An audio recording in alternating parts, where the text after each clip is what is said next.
जय हिंद साथियों। स्वागत है आपका मिस्टर एग्रीकल्चर एकेडमी के ऑनलाइन प्लेटफॉर्म पे।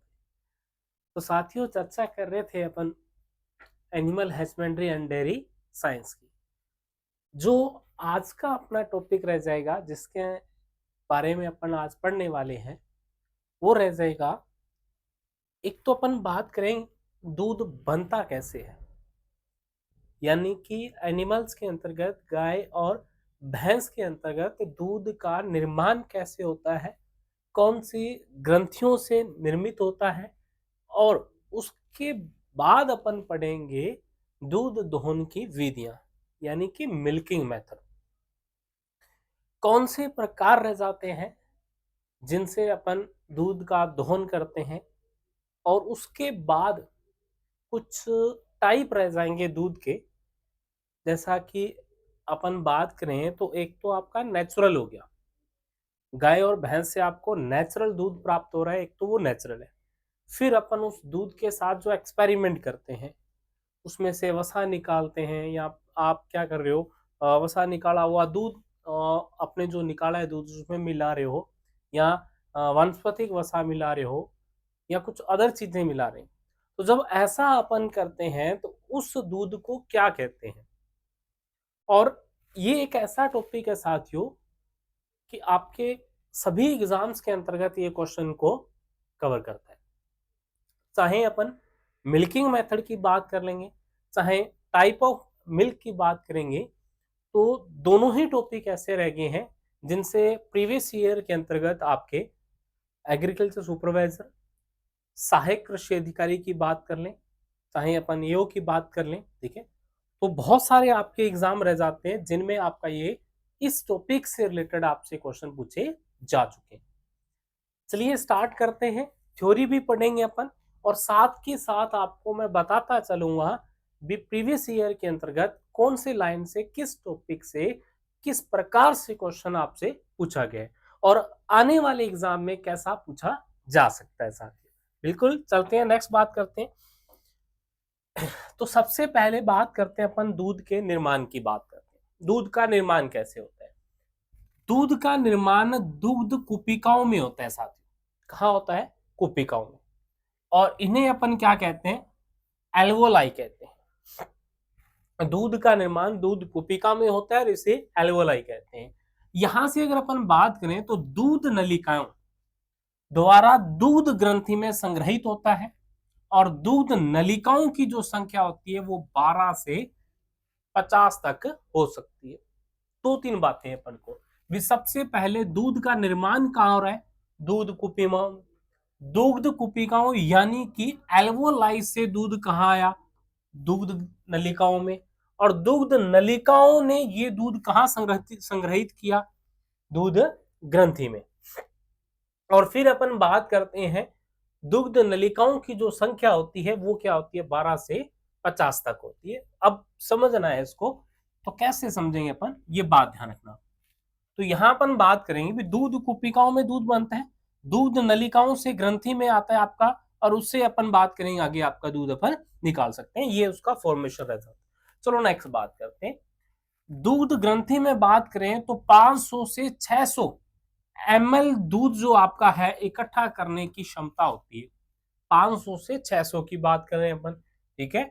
और दूध को थन सिस्टन एवं थन नलिकाओं के द्वारा बाहर निकाला जाता है। अब यहां से बहुत अच्छा क्वेश्चन बनता है कि जो दूध आपका बाहर निकालते हो आप दूध ग्रंथि से, अब दूध ग्रंथि कौन सी है उसकी भी बात कर लेते हैं भी। यहां आपका दूध क्या हो गया? इकट्ठा हो गया साथियों। कहां?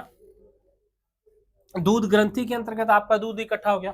अब दूध ग्रंथि में आपका दूध इकट्ठा हो गया है, इससे अपन दूध क्या करते हैं? बाहर निकालते हैं, ठीक है। ग्रंथि में इकट्ठा होने से दूध बाहर निकालोगे आप, ठीक है। तो जो बाहर निकालने वाली चीजें होती हैं उन्हें अपन क्या कहते हैं? थन सिस्टर्न कहते हैं। क्या कहते हैं? थन सिस्टर्न कहते हैं, जो आपको ध्यान रखना है इसके अंतर्गत। उसके बाद क्या रहता है? उसके बाद बात करते हैं कि जो 1 ml दूध बनाने के लिए 400 से 500 ml रक्त का पुनर्चक्रण होता है। सिंपल सी थ्योरी है, समझना इसे, ठीक है। 400 से 5 मिलीलीटर रक्त का पुनर्चक्रण होता है। अब इसी के अंतर्गत आप देखोगे, यहां देखिएगा, ये जो आपकी वेन्स है साथियों, ये जो वेन्स रह जाती हैं, इनमें क्या पाया जा रहा है, ब्लड पाया जा रहा है। तो अपन ने यही बात की भी इनका पुनर्चक्रण होगा, तब भी आपका क्या है, इन ग्रंथियों से आपका दूध आगे जाएगा, इन ग्रंथियों से दूध आपका क्या है, आगे जाएगा। यहां से आपका दूध बनना स्टार्ट हो जाता है, जो अपन ने स्टार्टिंग में बात की थी ना, दूध कुपिकाओं की बात की थी, ये आपकी कुपिकाएं रह जाती है। क्या रह जाती है साथियों, कुपिका रह जाती है। तो कुपिकाओं से पहले जो आपकी वेन्स है, उनमें क्या पाया जा रहा है, उनमें ब्लड पाया जा रहा है, और वो ब्लड का चक्रण होने के बाद ही कुपिकाओं में दूध बनता है। और फिर आप देखोगे, एक बार मैं इसको रेज कर देता हूं, फिर अच्छे से आप देखिएगा, ये देखिएगा, इन दूध कुपिकाओं में आपका दूध आ गया, ठीक है, इनसे दूध नलिकाओं से आपका क्या है, ग्रंथि में जाएगा, और ग्रंथि से अपन दूध बाहर निकाल लेते हैं। ये बातें अपन को ध्यान रखनी है।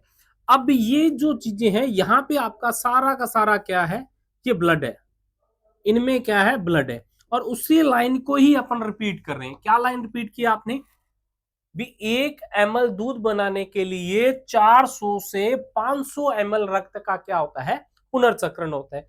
और टोटल अपन बात करें, इस दूध ग्रंथि में कितना रह सकता है, 500 से 600 ml दूध इकट्ठा हो सकता है। स्टेप बाय स्टेप बात की अपन ने, दूध का निर्माण दूध कुपिकाओं में कर दिया आपने, वो जो अपन ने इस प्रकार से कुपिकाएं देखी थी, ठीक है भी, यहाँ पे क्या आ रहा था सब, यहाँ बात की थी, ऊपर से आपका ये वेन्स आ रही थी, ठीक है, यहाँ पे आपकी कुपिकाएं बन रही थी, ठीक है, तो इन कुपिकाओं में क्या हो गया, आपका दूध इकट्ठा हो गया। यहाँ मान लीजिएगा आपका क्या है, दूध इकट्ठा हो गया इन कुपिकाओं में, ठीक है, यहां से दूध नलिकाओं द्वारा दूध ग्रंथि में, फिर यहां से जो नलिकाएं होती हैं, ठीक है, यहां से जो नलिकाएं होती हैं, वो क्या है, आपका दूध ग्रंथि में आता है, ठीक है, ये आपकी नलिकाएं रह जाती हैं, और ये आपकी क्या रह जाती है, दूध ग्रंथि रह जाती है। क्या रह जाती है, दूध ग्रंथि रह जाती है। उससे बाद अपन बात करते हैं, इससे क्या है, जो दूध नलिकाएं, इनकी संख्या 12 से 15 होती है, और दूध ग्रंथि में 500 से 600 ml दूध इकट्ठा रह सकता है। उसके बाद दूध थन सिस्टम, जो आगे अपन बात करेंगे साथियों, जो आपके थन होते हैं 4, इन्हें थन सिस्टम कहते हैं, ठीक है, इन्हीं से आपका जो यहाँ दूध इकट्ठा हुआ है, इस दूध को आप क्या करते हो, बाहर निकालते हो। ये पूरी की पूरी प्रोसेस रहती है आपके दूध के निर्माण की, फिर दूध का कुपिकाओं में आना, फिर नलिकाओं से ग्रंथि में आना, और ग्रंथि से थन सिस्टम के माध्यम से बाहर निकल जाना, ये पूरी प्रोसेस रहती है, ठीक है। ये आपका इस वेन्स के अंतर्गत जो कुपिकाओं से पहले आपकी नाड़ियां हैं, इनमें क्या है, इनमें ब्लड होता है, ठीक है। तो इसी ब्लड के जो अपन ने बात की थी ना, 400 से 500 ml रक्त का पुनर्चक्रण होता है, तब जाके 1 ml दूध बनता है। और इसके बाद कुपिकाओं में दूध आपका निर्माण होता है, कुपिकाओं से, ये नलिकाओं से थन ग्रंथि में जाता है, सॉरी दूध ग्रंथि में जाता है आपका, और दूध ग्रंथि से थन सिस्टम के माध्यम से दूध बाहर निकल जाता है। इसी चीज को अपन यहाँ पढ़ते हैं, ठीक है, इसी चीज को अपन यहाँ पढ़ते हैं, ठीक है, जो अपन ने लास्ट में पढ़ी थी, ठीक है।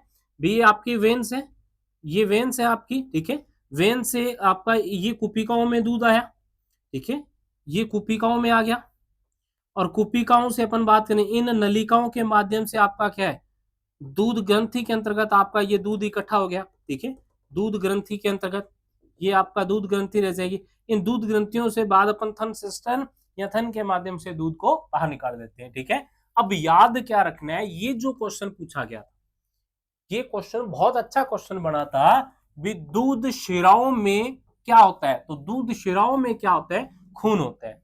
ये दूध शिराएं है साथियों, कुपिका से जो पहले हैं ये दूध शिराएं, और इन दूध शिराओं में क्या पाया जा रहा है, ब्लड पाया जा रहा है। ये बात आपको अच्छे से ध्यान रखनी है।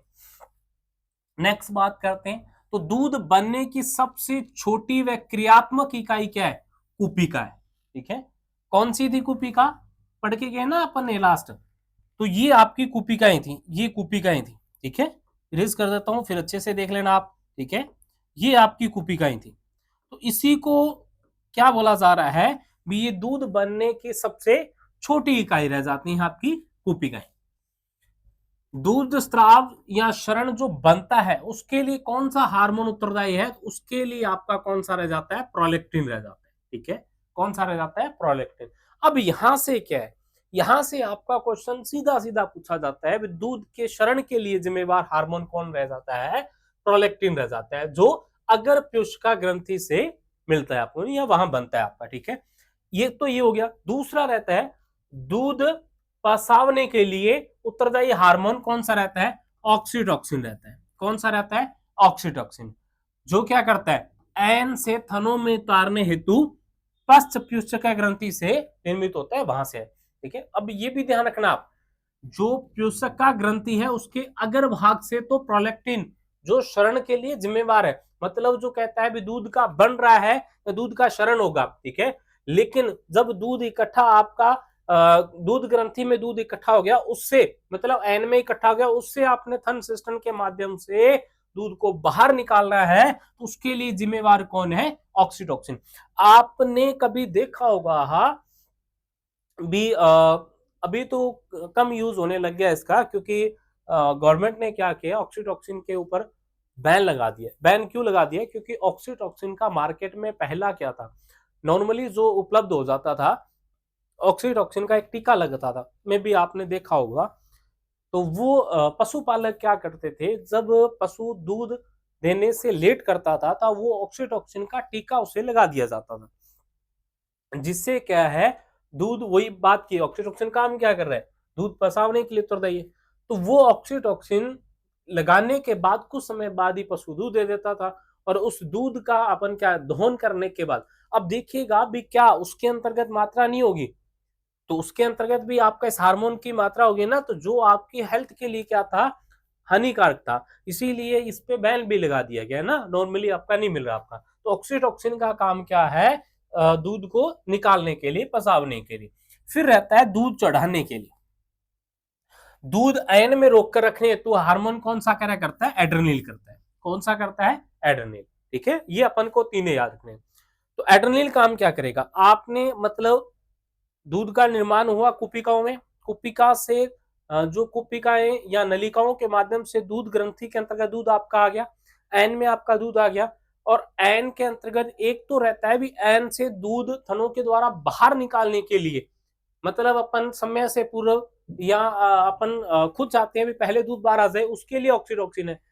दूसरा इसके उल्टा काम करना है, मतलब जस्ट अपोजिट, क्या, भी दूध को वहीं आयन में रोके रखने के लिए जिम्मेवार है, तो वो कौन है? आपका एड्रेनल रह जाता है। इसके बारे में ध्यान रखना है। और एड्रेनल आपका क्या है? अधिवक्त ग्रंथि से अपन को मिलता है। एड्रेनल वही है जो ह्यूमन बीइंग में बात करूं तो आकस्मिक या इमरजेंसी के अंतर्गत जल्दी से स्थापित होता है ना, जब अपन को किसी संकट का अभाव हो।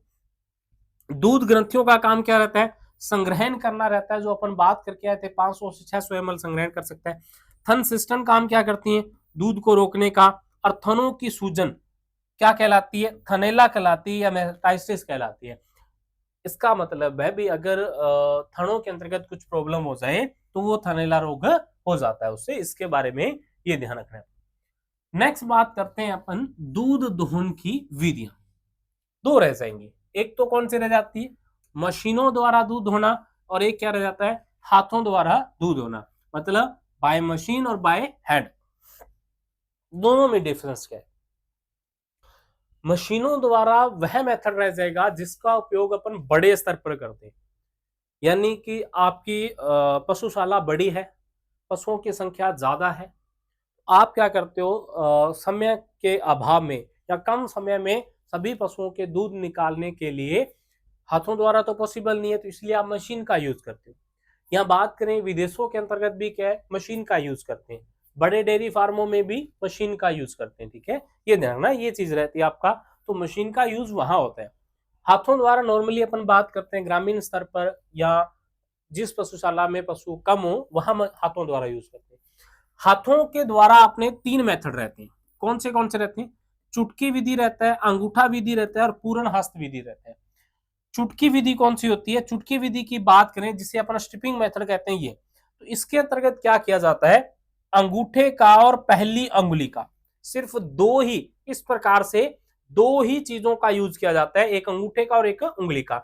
ये आपका स्ट्रिपिंग मेथड होता है। फिर आता है अंगूठा विधि या नकलिंग विधि, ये आपकी नकलिंग है। इसमें पूरा हाथ ऐसे किया जाता है, ठीक है। तो इसको अंगूठे को बैंड किया जाता है और फिर ये थन सिस्टम है। इस प्रकार से आपका क्या है, दूध को दोहन किया जाता है, ये नकलिंग विधि रह जाती है। फुल एंड मेथड क्या रहता है, अंगूठे को बाहर रखा जाता है और इस प्रकार से दोहन किया जाता है, ये फुल एंड मेथड रह जाता है। तो ये 3 रह जाएंगे साथियों, ठीक है। सबसे पहले अपन बात करते हैं मशीनी मेथड की। राजकीय फार्म या बड़े फार्मों पर उपयोगी है, जहां कम समय में अधिक दूध निकालना होता है, जो अपन बात पहले ही कर चुके हैं। यह वैक्यूम तकनीक पर काम करता है। वैक्यूम आपने देखा होगा भी प्रेशर डालता है, ठीक है, वो प्रेशर डाल के चीजों को खींचता है। तो वैसा ही ये क्या करता है, मशीन भी यूज इसी में। तो यहाँ अपन बात करेंगे, ये इसके क्या रह जाते हैं, ये थनों के ऊपर लगा दिए जाते हैं यंत्र, ठीक है। तो ये आपका वैक्यूम रह जाता है। तो ये वैक्यूम डालता है, प्रेशर डालता है थनों पे, जिससे आपका दूध क्या है, निकाला जाता है, ठीक है। तो वैक्यूम पर काम करता है। ऋणात्मक दबाव, औसतन जो दाब रहता है वो 280 से 360 mm रहता है, ठीक है। ये इसमें ध्यान रखना है अपन को। उसके बाद चलते हैं मशीनों में। इसमें श्रमिकों की आवश्यकता नहीं होती है, क्योंकि मशीन ही काम करती है, बहुत कम श्रमिक रखने पड़ते हैं। इसमें स्वच्छ साफ सुथरा दूध उत्पादन होता है। देखिएगा भी इसमें क्या है, आप ह्यूमन बीइंग का यूज नहीं कर रहे, श्रमिक यूज नहीं कर रहे, तो जिससे हाथ धोने की समस्या या जो बकेट की समस्या वो सारी सोल्व हो जाती है। तो मशीनों को क्या है, मशीनों को लगा दिया जाता है, फिर दूध निकालने के बाद उनको हटा दिया जाता है। तो बाय हैंड के मुकाबले, हाथों के मुकाबले यहाँ पे दूध क्या है आपका, साफ सुथरा मिलता है आपको। गाय अस्तु औसतन दाब रहता है 280 से 320 और भैंस का 320 से 360 और एवरेज आपका 280 से 360 था। 1 मिनट में 1.5 से 2 लीटर मिल्क का स्त्रावन कर लेती है मशीन। इसकी हानि भी है, भी हानि ये भी अगर आपने समय पर बंद नहीं किया तो थनों से खून भी निकलने लग जाता है। क्यों निकलने लग जाता है, आपको याद हो तो अपन एक स्ट्रक्चर बनाई थी, ठीक है। ये बात करते हैं, ये आपकी दूध शिराएं हैं, ये क्या है, दूध शिराएं, ठीक है। इन दूध शिराओं के ऊपर क्या है, ये कूपिकाएं थी, क्या थी, ये क्या थी, ये कूपिकाएं थी। कूपिकाओं से अपन बात करते हैं, ये नलिकाएं रह जाती हैं आपकी, क्या रह जाती हैं, ये नलिकाएं रह जाती हैं, ठीक है। और नलिकाओं से आपका ये क्या है, दूध ग्रंथि है। फिर थन सिस्टम आपकी बात करते हैं अपन, ठीक है। आपने क्या किया, इन थन सिस्टम पे अगर आपने वो मशीन यूज की, यो जो आप देख सकते हो, अगर इसका प्रेशर ज्यादा है तो यू वैक्यूम तकनीक काम कर रही थी, वो वैक्यूम यहाँ वाला ब्लड भी निकाल लेती, ठीक है, ये ध्यान रखना। तो समय पर अगर बंद नहीं करते तो ब्लड आ जाता है, और अगर ये लगातार होता रहे तो ध्यान रखना पशु के थनों में सूजन आ जाती है। सूजन आ जाती है मतलब कि वो किस रोग की ओर ग्रसित हो रहा है या अग्रसर हो रहा है, तो किस रोग से ग्रसित हो रहा है, वो थनों की सूजन से, ध्यान रखना थनेला रोग होने की उसमें संभावना हो सकती है। नेक्स्ट बात करते हैं हाथों द्वारा दूध धोना, बाय हैंड। इसकी 3 विधियां थी, अपन पढ़ चुके हैं। और पहली बात करते हैं चुटकी विधि यानी कि स्ट्रिपिंग मेथड की बात करते हैं। चुटकी विधि यानी कि स्ट्रिपिंग, ये देखिएगा, एक तो आपको अंगूठे का यूज करना है, ठीक है, अंगूठे के साथ ये पहली अंगुली का यूज करना है थनों के दूध धोने के लिए, तो ये आपका स्ट्रिपिंग मेथड होता है। ये स्ट्रिपिंग मेथड यानी कि छोटे पशुओं में यूज किया जाता है, छोटे धन वाले पशुओं में, जैसे भेड़ बकरी के अंतर्गत बात करते हैं। इस विधि में थन को अंगूठे व उसके पास वाली अंगुली से पकड़ा जाता है। दूध का अंतिम मात्रा को निकालने के लिए भी इसका उपयोग किया जाता है। अगर आप क्या कर रहे हो, आपने फुल एंड मेथड का यूज किया तो कुछ मात्रा फुल एंड में थनों के अंतर्गत रह जाती है। उस अंतिम मात्रा को निकालने के लिए, ये बड़े पशुओं की बात करने पर, अंतिम मात्रा को निकालने के लिए भी स्ट्रिपिंग मेथड का यूज किया जाता है, जिससे थन सिस्टम में दूध की कोई मात्रा ना रह जाए। दूसरा मेथड रह जाता है आपका अंगूठा विधि यानी कि नकलिंग विधि। ये देखिएगा, इस अंगूठे को अंदर ले जाके और इस प्रकार से उंगली ऊपर डाली हुई, ठीक है, बीच में आपका थन, तो ये आपका क्या रह जाता है, नकलिंग विधि। इस विधि में अंगूठे को मुट्ठी के अंदर थन को दबाया जाता है, ठीक है, लेकर मुट्ठे के अंदर लेके थन को दबाया जाएगा। इस विधि में पशु को कष्ट होता है, जिससे वह पूरा दूध नहीं उतारता है, क्योंकि जो अंगूठे वाला जो आपने भाग अंदर दबाया हुआ है वो उस पर प्रेशर डालता है, ठीक है, थनों में गांठें पड़ जाती हैं तथा थनेला रोग होने की संभावना बढ़ जाती है। इस विधि का दोषपूर्ण विधि कहा जाता है इसको, ठीक है, मतलब अच्छा मेथड नहीं माना जाता, ठीक है, इसलिए इस विधि का दूध निकालना नहीं चाहिए। अगर आपसे पूछ ले भी निम्नलिखित में से कौन सी विधि का उपयोग नहीं करना चाहिए, तो किसका नहीं करना चाहिए? नकलिंग विधि का उपयोग नहीं करना चाहिए। ठीक है, जो आपने 3 पढ़ी है, कौन सी? स्ट्रिपिंग पढ़ा है आपने, नकलिंग पढ़ा है आपने, ठीक है, और उसके बाद कौन सा पढ़ा था आपने? फुल हैंड मेथड की बात करते हैं, तो इसके अंतर्गत आपको ये बातें ध्यान रखनी। फिर नेक्स्ट चलते हैं, लास्ट एंड फाइनल, वो रह जाएगी आपकी पूर्ण हस्त दोहन विधि या फुल हैंड मेथड की बात करते हैं, जिसे अपन दूसरे शब्दों में फिस्टिंग भी कहते हैं। फिस्टिंग क्या होती है? पूरे हाथ का प्रयोग करना। ये क्या मानी गई है? ये सर्वोत्तम विधि मानी गई है, सबसे बेस्ट। क्वेश्चन ये भी पूछा जा चुका है बहुत सारे आपके एग्रीकल्चर के एग्जाम में भी, निम्नलिखित में से सर्वोत्तम या सबसे अच्छी विधि कौन सी मानी जाती है दूध दोहन की? तो वो आपका पूर्ण हस्त विधि या फुल हैंड मेथड ही सबसे अच्छी मानी जाती है। इस विधि में हथेली व चारों उंगलियों के बीच में थन को पकड़कर दूध निकाला जाता है, अंगूठे को बाहर रखा जाएगा। इस विधि में पशु को स्वाभाविक प्रक्रिया का आभास होता है, जिससे पूरा दूध निकलता है। स्वाभाविक का मतलब जब पशु क्या करता है, अपने नवजात बच्चे को भी जब दूध पिलाता है, तो वैसा ही फील वो कब करता है? फुल हैंड मेथड में करता है। ठीक है, तो याद रख लेना, एक अपन ने बात की थी दूध के स्रावन या क्षरण के लिए जिम्मेवार प्रोलैक्टिन था, दूध को पसावने के लिए ऑक्सीटोसिन था, और दूध को थन में रखने के लिए कौन था? वो एड्रेनल था। नेक्स्ट चलते हैं, टाइप ऑफ मिल्क की बात करते हैं साथ। टाइप ऑफ मिल्क में पहला बात करते हैं पूर्ण दूध या वूल मिल्क। स्वस्थ पशु के ऐन से प्राप्त दूध जिसमें कोई परिवर्तन नहीं कर रहे हो आप, जैसा पशु से दूध प्राप्त हुआ है वही दूध, उसे क्या कहते हैं? पूर्ण दूध या व्होल मिल्क कहते हैं। ये सभी में अलग अलग है। जैसा बात करें गाय के अंतर्गत जो अपन दूध निकालते हैं, गाय में मिनिमम जो फैट होती है वो 3.5 और मिनिमम एसएनएफ कितना होता है? 8.5 होता है। गाय में फैट 3.5 और एसएनएफ 8.5, ये माना जाता है भी दूध स्टैंडर्ड का उसका है। भैंस में यही संख्या फैट में अपन बात करें तो 6 हो जाती है, और एसएनएफ इसका क्या हो जाता है? 9 हो जाता है साथियों। भेड़ बकरी में फैट की बात करें तो 3 रह जाएगी, और एसएनएफ आपका कितना हो जाएगा? 9 हो जाएगा। ये आपका वूल मेथड का स्टैंडर्ड रहता है। या आपसे पूछा भी जाए मिनिमम क्या रह जाएगा, तो ये डाटा आपका रह जाता है। नेक्स्ट चलते हैं, टोन्ड मिल्क की बात। ये दो रह जाएंगे साथियों, एक टोन्ड मिल्क रह जाता है और एक इसी के नीचे डबल टोन्ड मिल्क रह जाता है।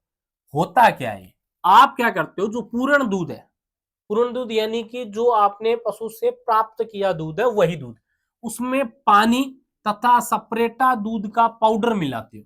ठीक है, पूर्ण दूध है, उसकी मात्रा बढ़ाने के लिए आपने उसमें पानी मिलाया और क्या मिलाया? सपरेटा दूध मिलाया।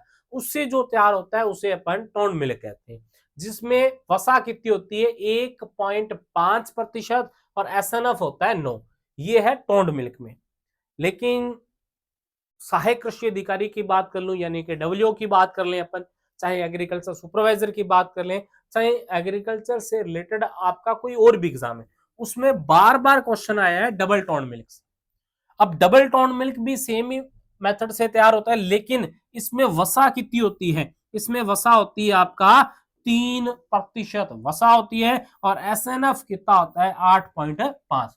बार बार क्वेश्चन आया साथियों, ध्यान रख लेना, डबल टोन्ड मिल्क में वसा कितनी है? 3, और एसएनएफ कितना है? 8.5। सुपर डुपर क्वेश्चन था ये आपके टोन्ड मिल्क और डबल टोन्ड मिल्क रहते हैं। ठीक है, जब आप इसका परचेज भी करने जाओगे तो वो उस पैकेट पे भी लिखा होता है भी ये टोन्ड मिल्क है या ये डबल टोन्ड मिल्क है। उसके बाद बात करते हैं अपन मानकीकृत दूध या स्टैंडर्डाइज्ड दूध की बात करते हैं। तो इस दूध के अंतर्गत क्या होता है? वह दूध जिसमें वसा तथा एसएनएफ की मात्रा दूध से क्रीम निकालकर या सपरेटा दूध मिलाकर तैयार की जाती है।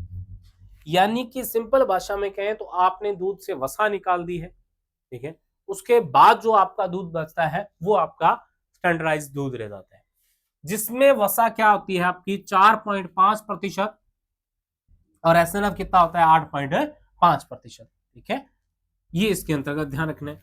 उसके बाद अपन बात करें तो पुनर्रचित दूध रह जाता है, रिकंसल्टेड मिल्क रह जाता है आपका। दूध के पाउडर को पानी में घोलकर जो दूध तैयार किया जाता है उससे पुनर्रचित दूध कहते हैं। ठीक है, पूर्ण संयोजित दूध की बात करें, रिंग कंबाइंड दूध की बात करें, वह दूध जो बटर ऑयल, सपरेटा दूध पाउडर या पानी की निश्चित मात्राओं को मिलाकर, मतलब इन सब चीजों को मिलाकर एक निश्चित मात्रा में स्टैंडर्ड मान के अंतर्गत आपने तैयार किया, उसे पूर्ण संयोजित दूध कहते हैं। और लास्ट एंड फाइनल अपन बात करते हैं साथियों पूरी दूध या फिलेट मिल्क।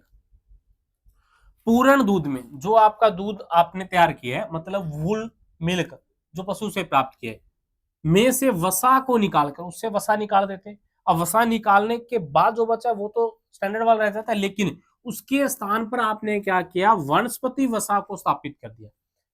आपने नेचुरल दूध में से वसा निकाली और उसकी जगह आपने वनस्पति वसा को डाल दिया, उसे क्या कहते हैं अपन, फिल्ड मिल्क कहते हैं। ये आपका क्या रह जाता है, फिल्ड मिल्क रह जाता है। तो ये आपके टाइप ऑफ मिल्क थे साथियों जो आपको ध्यान रखने। दूध कैसे बना वो भी अपन ने पढ़ लिया, दूध दोहन की विधियां भी पढ़ ली, और ये टाइप ऑफ मिल्क रहते हैं। तो मिस्टर एग्रीकल्चर एकेडमी आपके लिए बहुत अच्छे से सेशन और भी लेते आएगा साथियों। आप ज्यादा से ज्यादा अपने साथियों के साथ इस क्लासेस को शेयर कीजिएगा, जिससे आपकी सफलता के राह के अंतर्गत जो महत्वपूर्ण भूमिका मिस्टर एग्रीकल्चर एकेडमी निभा रहा है उसमें और भी अग्रसर अपन हो सकें, और भी आपके महत्वपूर्ण टॉपिकों को सरल भाषा के अंतर्गत अपन समझ सके। बहुत बहुत धन्यवाद।